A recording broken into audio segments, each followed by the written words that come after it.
No, he's got to put that. No, it was telling us that we had to join computer audio when we logged in. No, he's got to. Can you hear me?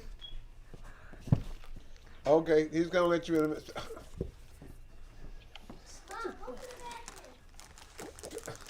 Because we can't hear you. Say something. Check, check, 1, 2. Check, check, 1, 2. There you go. Bless you. Ouch. How you been? I'm good. You can hear me? I can hear you perfect. Oh, okay, perfect. Yes. Good. I can hear you. You can Go hear put me. it in trash. Awesome. I'm well, thank you, Pastor. How are you? I'm good, man. How's the family? No. Very well. Very well. Blessed and highly favored. Good. How's business? Business is doing very well. Good. It's a great time for sellers. Not too good for buyers. Yeah, it's definitely Can y'all tough take for the buyers. baby upstairs? That's for sure. Yeah, sell for buyers. Is there a lot of houses out there? Not very little. Really? Very little houses. Okay. Get started. I might need to talk to you about a project I'm thinking about doing. I don't know whether I'm gonna do it next week or not, so it might be very advantageous. Macy. Oh, excellent. Macy. Yeah, so we'll see Take this if and just put it in Carson's room. I gotta see Give if this they'll to- accept my offer. It's yours. Okay. Yeah, And this. it's a bad time, but Yeah. I think I can work out an offer. You know, I'd be like the Italians. I may make an offer you can't refuse. So we'll That's how see. it gotta be in this market. I'll know tomorrow. Okay. Yeah. So listen. I'll put the offer in tomorrow. We'll see whether they. I think it'll be an exciting project. Is it in Lang City? Yeah, absolutely. I only do. Okay. I try not to do anything but in Lang City, man. Will I be able to clean up my Yes. kitchen or y'all? And I do some other things. I got a housing project I'm getting work on in South Carolina. I got one going in. We getting ready to do one in Dallas as well. Not Dallas, Houston. So we'll see. I'm gonna spread out. I'm spread out over the place right now. Is it my camera? Or is it yours? No, it's your camera. The way it looks. You just look a little off. Can you shift that to the side a little bit so that it's not that camera's not in it? That's not in that camera. Okay. Is this good? Yeah. All right. Go back up. Go back up. Okay. 3 minutes. Go ahead. You have 2. Oh, well, you looking at. Hi. How are you? Hey Hicks, what's up, bud? Your mic is on. My mic is on. Yeah. Thank you. Turn it off. Okay. Oh, I know it's on.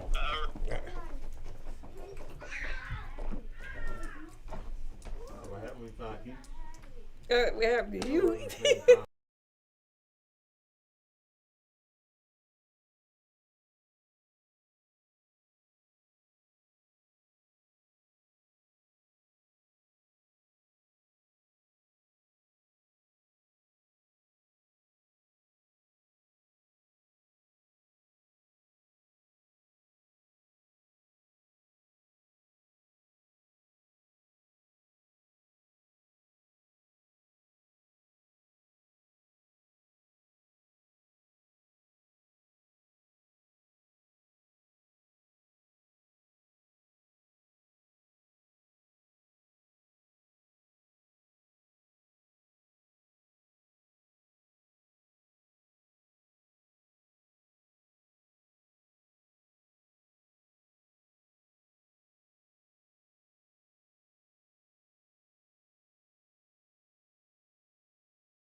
Good evening. Welcome, Second Baptist Family Check-In, and I understand that y'all got a part of our little conversation, but it's all good.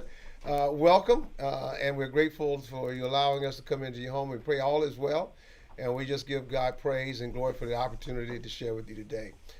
It's just been a tremendous blessing to know that all is well. We had a great service today, a fantastic time, and it was great to see so many people we have not seen in a while. And we know more and more coming back to church, and we're grateful for each and every one of you. And we know many are still watching virtually, and and things are kind of getting better and opening up. So we're looking forward to seeing more and more and more of you. So I just want to say hello. Want to again reiterate that we thank you for allowing us to come into your homes to share. We give God praises and glory because God is so awesome. We just ask that you continue to pray for those who are going through bereavement. We ask that you also pray for Israel at this time. The scripture says, "He who blesses Israel shall be blessed, and he who curses Israel shall be cursed." So we pray that you pray for Israel, that God will cover His nation and protect them and make sure that they are safe. We also want to remind you that we have Bible study on Wednesday. It is now in person, and we just want to invite you to come in and share for those of you who feel comfortable with sharing. We also want to remind you also that for those who are dealing with bereavement, we do have Grief Share. I think it will be posted on the Facebook page the days in which we have those that services presented on Zoom by Sister Felicia Morales. So we want to ask those of you who are struggling with the loss of a loved one to come and participate and share. Good. We want to give a shout out to Sister Mincy. Good to see you today. Sister Claudine Burke, Sister Gwendolyn Jones, Frank Dorsey, Sister Bostic, Sister Lugo, Minister Lugo. Great to have you part of us tonight, and Sister Devia. Grateful to have you as well, and Karen Perkins and Julia, of course, and Sister Kim Mobley, and all of you who showed us, Sister Melina Abdullah, Paula Scott, all of you. We just thank God for each and every one of sharing. We had a great service today, and Amen. we've got a great guest who's going to come on. You've heard me talking to him earlier, before. He's going. Thanks to my son-in-law. Thank you so much, son-in-law, for that. I appreciate that, Oldie. We got a great service today. Choir did an awesome job. We're going to come back to you. We're going to give you an opportunity to hear the choir again today. And after that, we're going to have Ricardo Belgrave on with us today to share with us on Family Check-In. So be blessed. Enjoy this, and we'll be right back.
Because I've got angels all around me.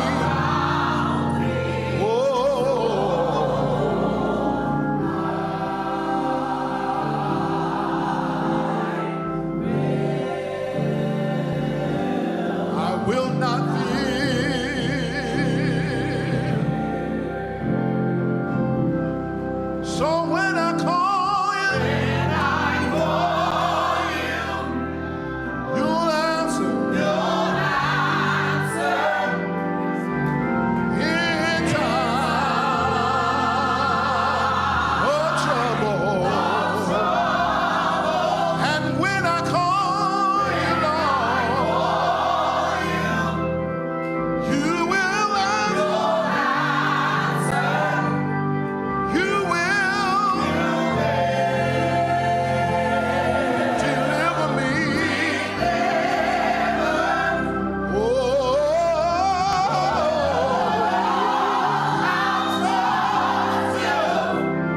for I will dwell under your shadow, and I won't dread.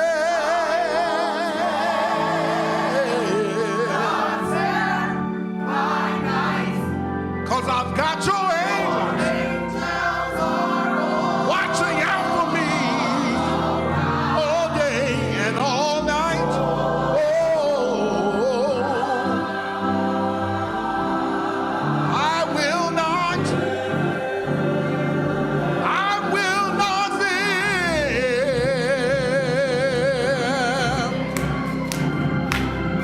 And when I call you, Lord, you'll answer. In time of trouble. And when I call you, you'll answer. You will deliver me.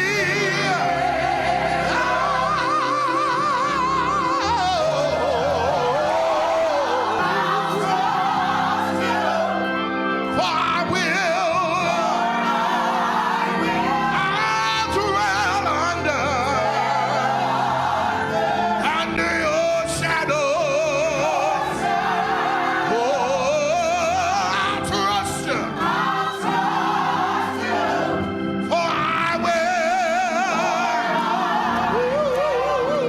dwell under your shadow, Lord. Oh, I thank you. Oh, I'll trust you. Oh, I'll trust you. I'll trust you, Lord. I'll trust you, Lord. Oh, I'll trust you. When I can't see my way, I learn to put my trust in you. Yeah, I'll trust you, Lord. Oh, I'll trust you. For I will dwell under your shadow, and I won't dread no terror by night, 'cause I've got angels encamped all around about me, watching out for me, Lord. Thank you, Lord. I will not fear. And in thee, O Lord. Oh, Lord, I put my trust.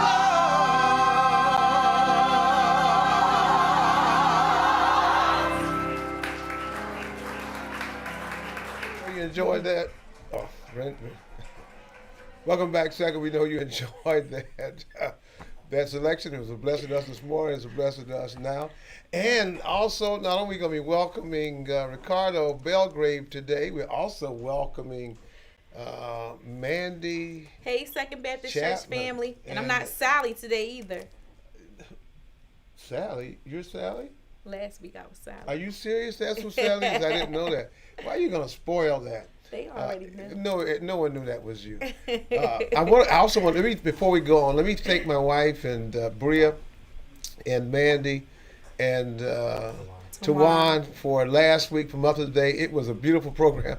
I laughed so much. I enjoyed it tremendously, and to get Tawan and especially Bria on was such a task, and they all did a wonderful job. And I hope all of you enjoyed it. If you missed it, make sure you go back and look at that because it was really a tremendous show, and it was very funny, and he did a really good job. So Mandy's taken her mom's place for a moment, and Mandy's all over the place too. Like I said earlier, Mandy's all over Who the did place. I get it from? I don't know, but she's over the place.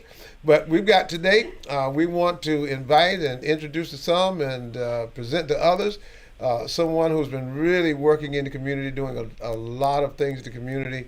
And I've had the privilege to work with him and been on the program and of their breakfasts for, what's it called? The father-son breakfast. Father-son breakfast. I think I've been to so many now, and it's been a great job doing that, honoring fathers and sons.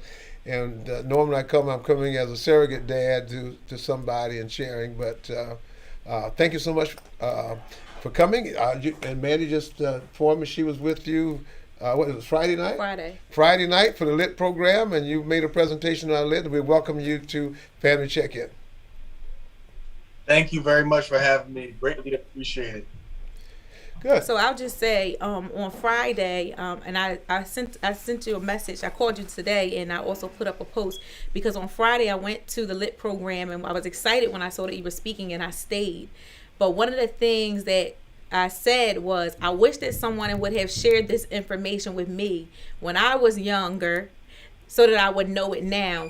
And so I thought that it was important that you came to share with our members of the church. So first of all, Ricardo, can you just tell us your story, some of your background, where are you from, and how did you get to where you are, and what do you do? Sure, absolutely.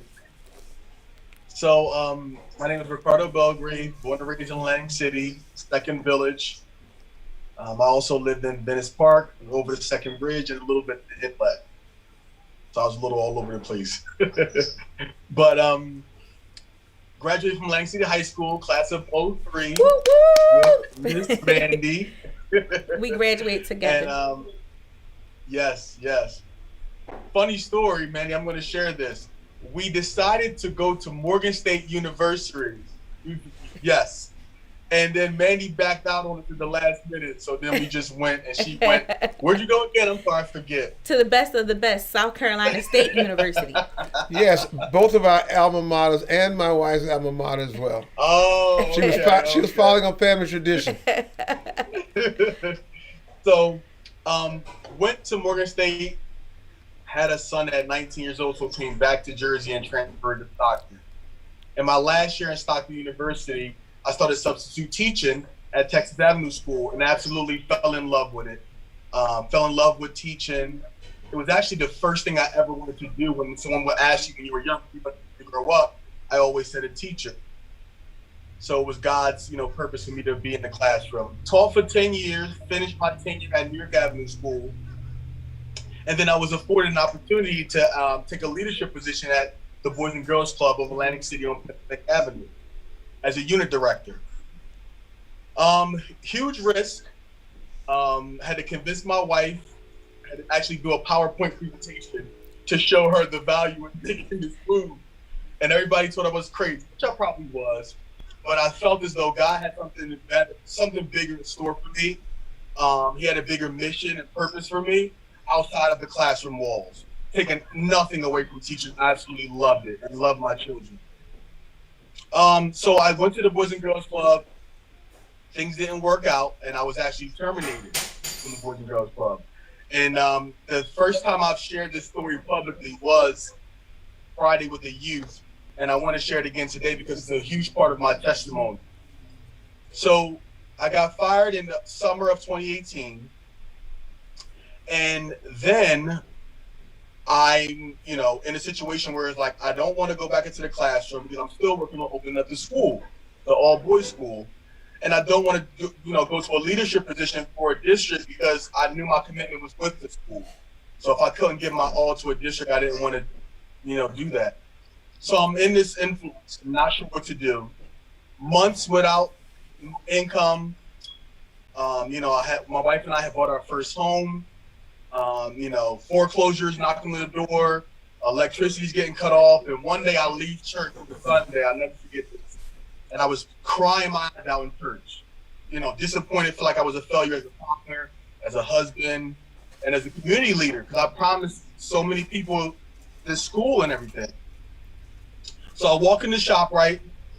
And my wife had been telling me, Ricardo, you should really try real estate. And that moment I said to her, you know what, I'm going to do it. And it was probably the best career decision I ever made in my life, hands down. Wow, that is interesting. So how's the real estate business going? This is my third year. I've already, this year so far, I've sold over $2 million in sales value. I made more money in the last 6 months than I've ever made in a whole year of teaching. I've been very, very blessed. God has been so good to me in my career so far. And now my goal is to utilize what I've learned throughout my process in real estate as an entrepreneur and give it back to my community. Okay, now Mandy was telling me that, and I know that the mayor in a meeting or so ago was telling me about some entrepreneurial opportunities that he's working on in the city, and I understand that you're working with one of those. Yes. So Keller Williams, the brokers that I work with, the owner is named Gary Keller. When the social unrest happened last summer, with everything that was going on with the racial tension and everything, he decided to get his real estate agents together to create a task force that actually goes into the community and helps African American people and other minorities. As part of my participation with that initiative, I created a program that will recruit, mentor, train, and financially support African Americans from low-income communities into the business of real estate and train them to be successful. So if someone was interested in that, what is something that what do they have to do? So we are currently in the middle of our adult cohort, which focuses on individuals over the age of 21. And we are planning to do a youth cohort in the summer for recently graduated high school students in the ages of 18 and 21. If you're interested in being in the youth cohort, whether it's your child, your son, your daughter, your uncle, or your aunt, or your niece and nephew, all they have to do is email me at belgrave.realestate@gmail.com. That's Belgrave, B as in boy, E-L, G as in Gary, R-A, B as in Victor, E, .realestate@gmail.com. Or you can message me on Facebook, Ricardo Belgrave, search me on Facebook, and it sent me an instant message. We're doing the teen cohort this summer, and then we're doing the second adult cohort the end of this year. How many adults do you have in the cohort? 9. We interviewed 15 and we selected 9. Okay. And so, go ahead. So how many? So the most you can have in each cohort is 9 people. And how long is the cohort? How long is the Well, not necessarily. For the first cohort, my brokerage said we will pay for 5. And if you get more than 5, we'll find the money for them. Don't worry about it. So that was their commitment to us. So we wanted to keep the numbers under 10 to make sure that we had the funding to do so. However, for future cohorts, the idea is for the program to fund itself through fundraising and events. We're actually doing a golf event at Atlantic City Country Club on September 27th to raise money for the future cohorts. The mayor of Atlantic City has decided to partner with us, and he's helping to fund any Atlantic City residents up to 15. Really? So if you're an Atlantic City resident, through the Mayor of Atlantic City's initiative, he will pay for you to go through this program. Now, you still got to go through the application process. You got to do the work, obviously, but the opportunity is there. Oh, that's excellent. And so they contact you the same way in order to get in that cohort. And when does that cohort begin? Absolutely. And when does it begin? The recruiting is going to begin in October, Okay. and we will probably start the classes after the holidays. Now, how long are the classes again? So the classes are broken up into 2 phases. The first phase is the mentorship phase, which is 6 one-week meetings via Zoom for an hour. In that phase, we basically shift in their mindset and from a worker to an entrepreneurial mindset. And we're also preparing them for the real estate school, which is very intense. After they pass the mentorship phase and they get their license, their school paid for, and they go into the real estate classes, which are 3 days a week for 3 weeks. After they pass the class, we do a week of test prep where we prepping them for the state test, and we pay for them to take the state test. And after they pass the state test, we pay for them to get their license, we pay for them to get on the board, and we waive their first 3 months under the office of Keller Williams Realty. Okay. And they'll be offered a job with Keller, or they can go where they want to go. No, because of the commitment to the program and through the partnership with Keller Williams, they would have to sign on as Keller Williams agents. Okay, good. Is that the process for becoming a licensed real estate agent in the state of New Jersey? Correct. You have to do 72 hours of class. You have to pass the class test, and then you have to take a 120 question state test. Okay. And so I'm sure that we have some members that are interested in buying a home. What are some tips that you could tell our members that may be thinking about purchasing a home? What are some things they need to know? Absolutely. So in today's market, because it is considered a seller's market, and it's considered a seller's market because there's a very low inventory of homes that are available. So that's a benefit to sellers because you got a lot of buyers, very few homes. That means I have multiple people bidding on my property. So being a buyer in today's market is even more competitive than a normal market. But let's say it's a normal market. Minimum credit score you need is about a 620 or greater. I have seen some situations where you can get people approved for under 6, but it's very rare. And usually it's connected onto that is high interest rates, and all kind of hidden fees and stuff like that. So if you want to be a somewhat competitive buyer, you got to have 620 or higher. You also want to make sure that your debt to income ratio is in proper perspective, meaning your income should exceed your debt at least 40% or greater. Because then that affects and that impacts your buy-in power. You might want to buy a home for $300,000, but because of your debts, the mortgage lender will only lend you $200,000. So then now you're going out there to the market looking for homes that you really didn't want because you couldn't financially afford it. Now, are there any programs for first-time homeowners that you're working with as well if someone's trying to buy a house for the first time? There is a first-time home buyers grant that's out there. A few of my credit lenders, they actually specialize in that grant. So a lot of times when it comes to those particular, I do refer them to the mortgage lenders.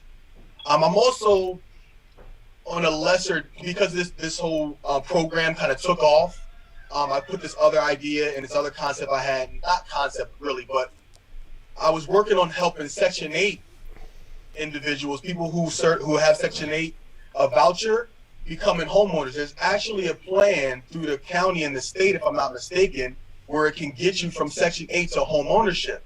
But there's a lot of roadblocks and a lot of red tape, and I was really working with this young lady to kind of figure that thing out. So I do still have that as an idea that I want to definitely support. But for first-time home buyers in general, you can get up to $10,000 towards your closing costs and down payment.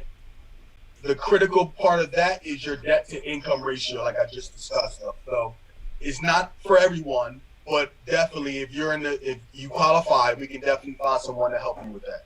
I'm always concerned about Atlantic City. How's the house market in Atlantic City?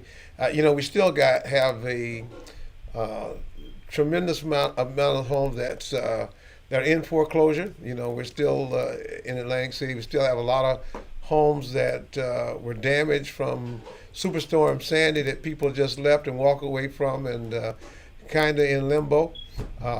And I know the housing stock in Atlantic City in particular, is there's a great shortfall.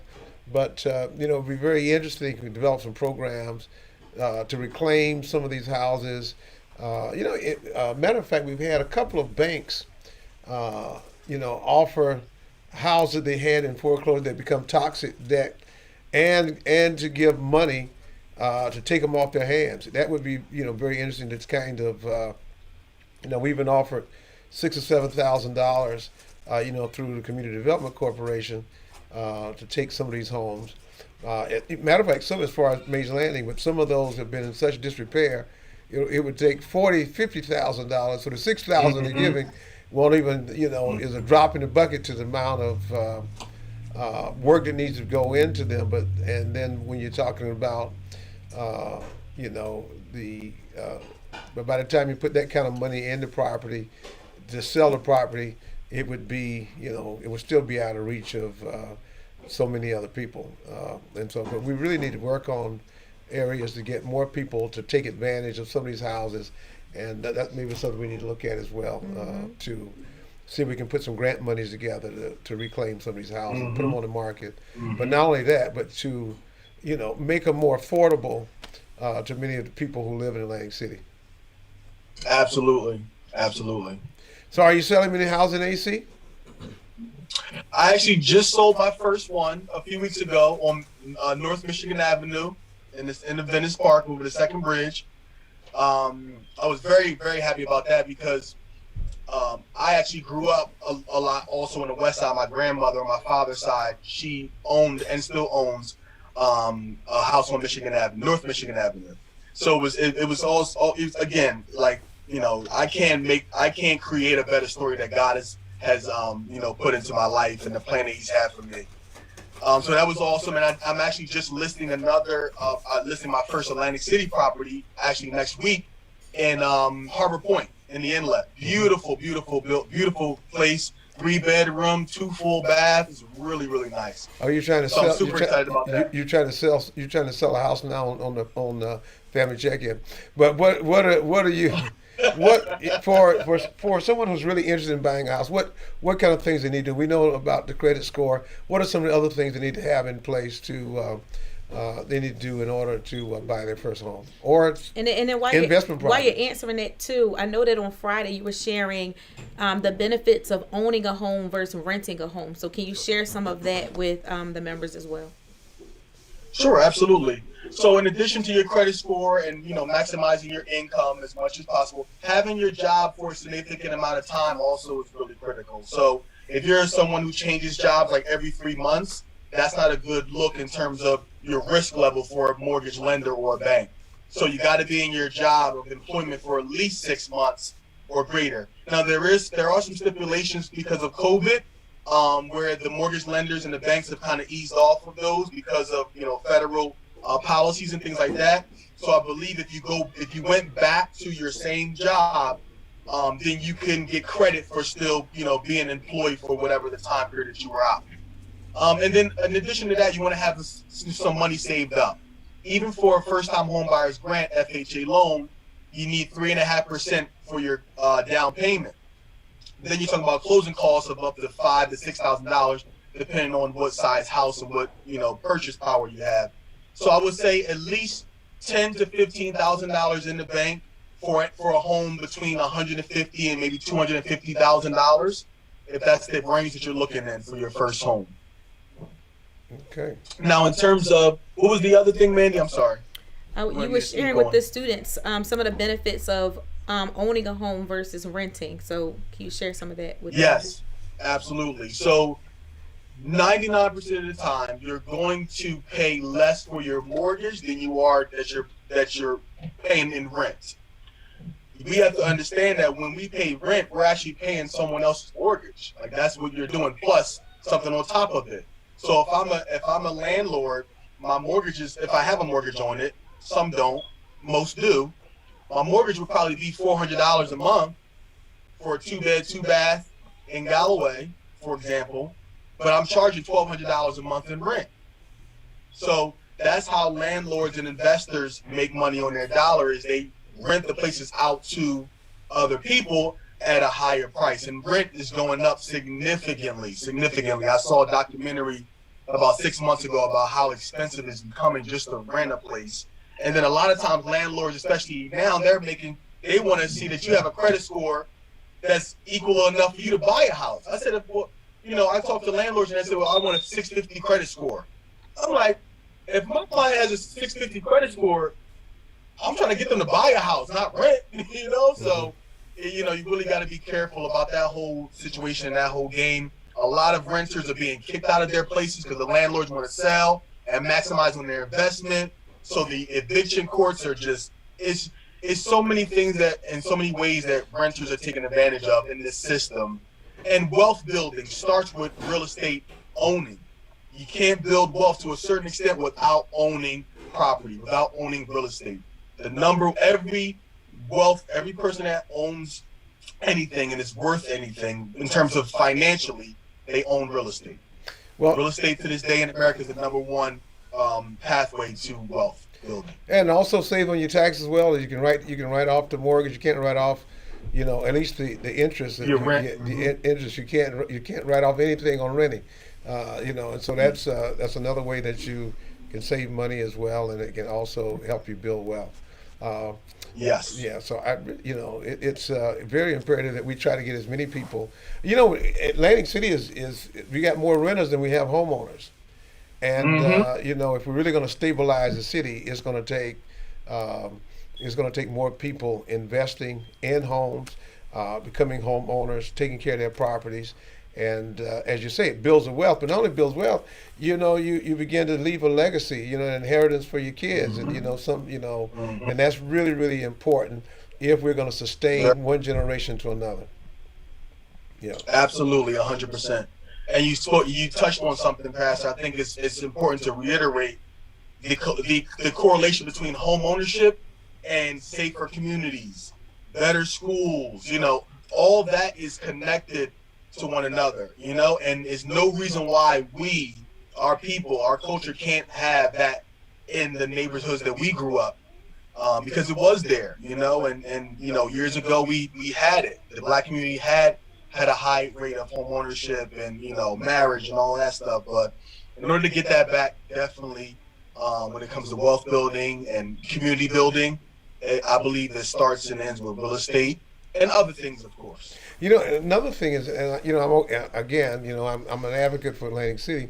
One of the other things that we got to be concerned about, and why we really need to help frame the mindset of our people, is because of gentrification. When I'm looking at who's moving in and who's buying in my neighborhood, I live on the west side. That's where the parsonage is, and when I was first here, it was preachers, doctors, and all through the neighborhood, educators, all in this in my area.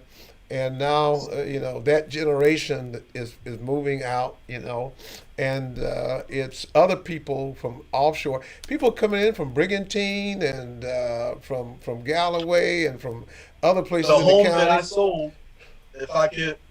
The home that I sold on North Michigan a few weeks ago was sold to someone from New York. Yeah. There's a huge influx of people from New York and North Jersey coming down to southern New Jersey because they can work virtually now.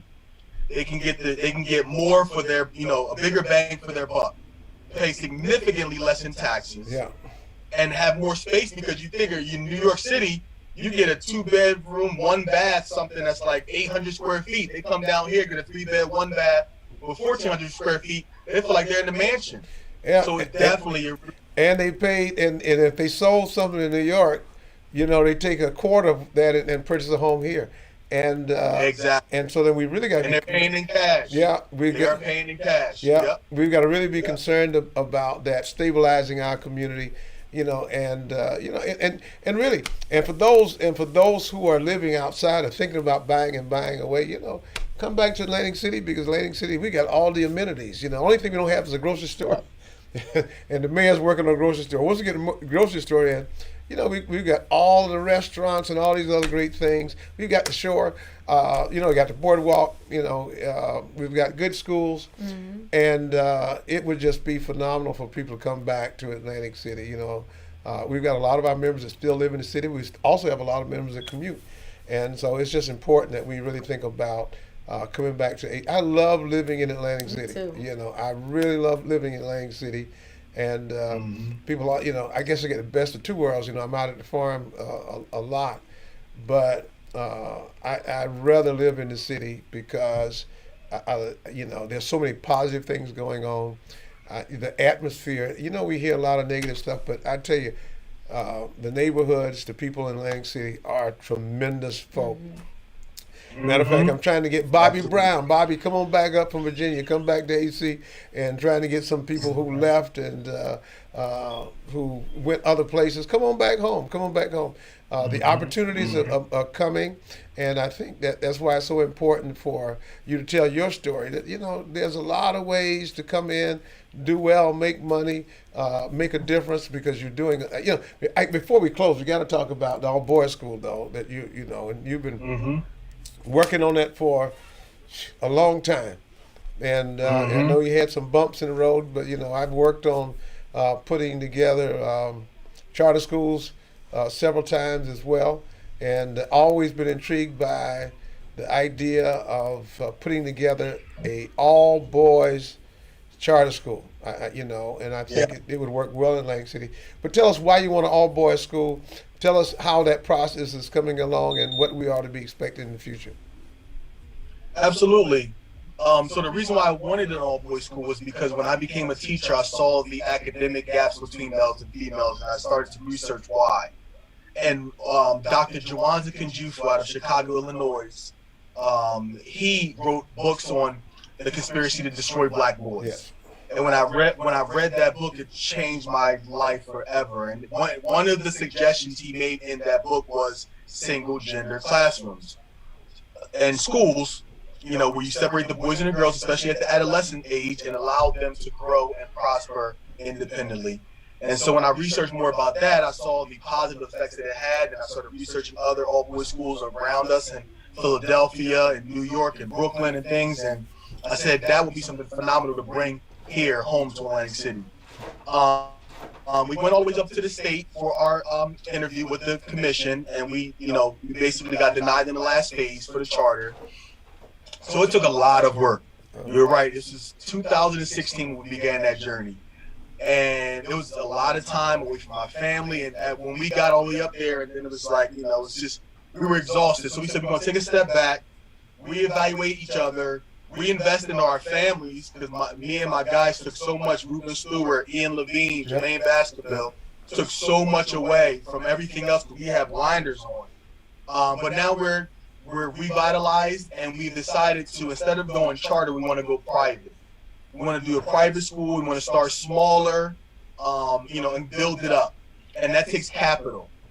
So, part of my mission on, being the best real estate agent I can be is to be able to invest back into the concept and get us the startup money that we need to do it the right way. Because that's all we missed was the money. Everything else was on point. The vision was clear. The mission was clear. The support from the city, from the community was there. If we just had the money, we would have been, the school would have been open and running and good to go right now. We got to get that financial piece together, and that's what we're working on right now.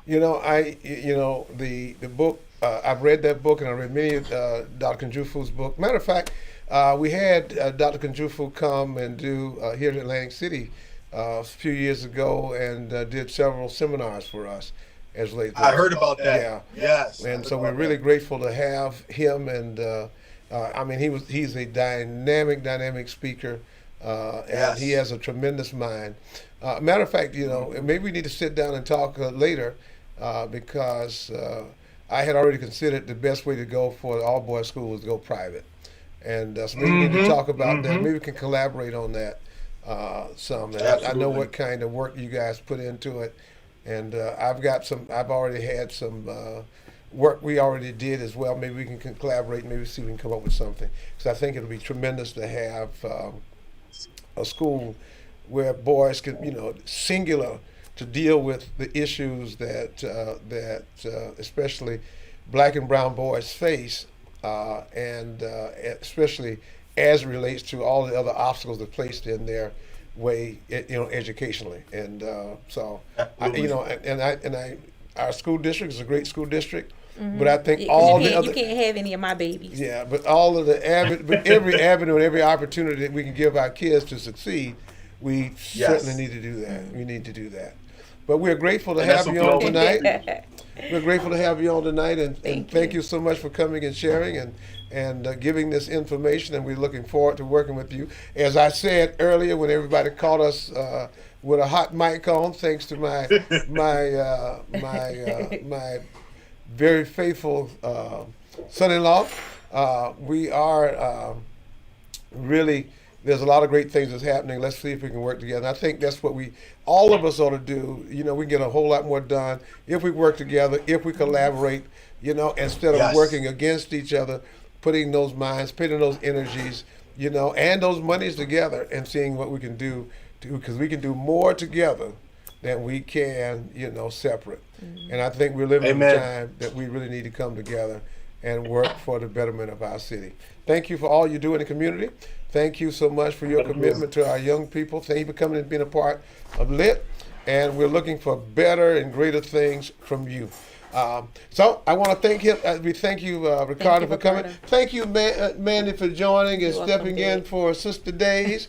And for whatever Sister Days is doing today, but we are grateful for her. And second, thank you so much for being a part tonight, joining us again. We've got some great things. I do want to remind you, we are going to Africa 22. And so far, you coming? And Oldie's coming. He's been promising you. I'm gonna talk about him again. He's been promising. But we're going to South Africa, and we're gonna share with the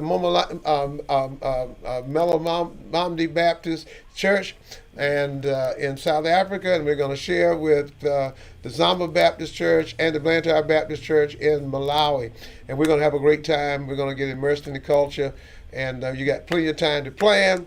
You have plenty of time to. We'll help you raise the funds. Whatever you need to do to get there, God is going to provide it. So we're gonna cut it off at 18 people. I think we may have about 10 slots left, and we need you to be. Let me check. Is you guys are really going, Mandy? Yes. Then we got 10 slots left. 10 slots to go, and my wife said 9. Dana Green.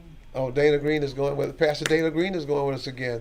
And so then, there's 9 left. Come on, get your slots before it is too late. Thank you, Second Baptist. Thank you for joining. Mandy, you want to say something? Bye? Love you. All Bye. right, very good. Thank you, Ricardo. Everybody have a great night. We see you Wednesday in person, Second Baptist Bible Study. If not, we'll see you online.